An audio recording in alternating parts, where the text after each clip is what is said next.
இன்றைய மன்னா சங்கீதம் 42:11 சங்கீதம் 42:11. என் ஆத்மாவே, நீ ஏன் கலங்குகிறாய்? ஏன் எனக்குள் தேங்குகிறாய்?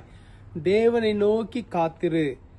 என் முகத்திற்கு ரட்சிப்பும் என் தேவனுமாயிருக்கிறவரை நான் இன்னும் துதிப்பேன்.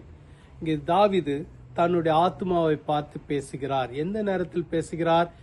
ஆத்மா கலங்கும் போது, ஆத்மா சோர்ந்து போகும்போது, ஆத்மாவுக்குள் பல கேள்விகள் எழும்பும் போது தன்னுடைய ஆத்மாவை நோக்கி தாவீது பேசுகிறார். ஏன் கலங்குகிறாய்?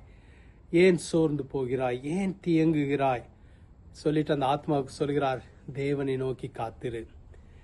என் முகத்திற்கு ரட்சிப்பும் என் தேவனுமாயிருக்கிற நான் இன்னும் துதிப்பேன். கர்த்தரை எப்பொழுதும் தனக்கு முன்பாக வைத்திருந்த ஒரு மனுஷன் தாவீது. கர்த்தரை தன்னுடைய நம்பிக்கையாக வைத்திருந்தவர், கர்த்தரை தன்னுடைய ரட்சிப்பாக வைத்திருந்தார். தான் சொல்கிறார், என் முகத்திற்கு ரட்சிப்பு சொல்லிட்டு சொல்கிறார், அவரை துதிப்பேன்.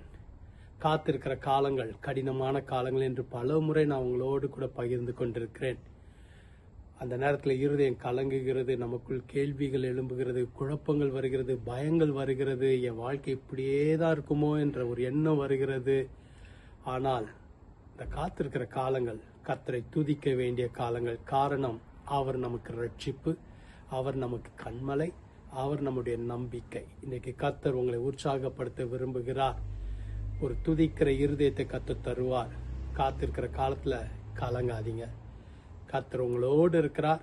அவர் உங்களுக்கு நம்பிக்கையா இருக்கிறார். அவர் உங்களை நிச்சயமாக விடுவிப்பார். ஜெபிக்கலாமா? எங்களை அதிகமாக நேசிக்கிற நல்ல ஆண்டவரே, துதிக்கிற இருதயத்தை தாரும்.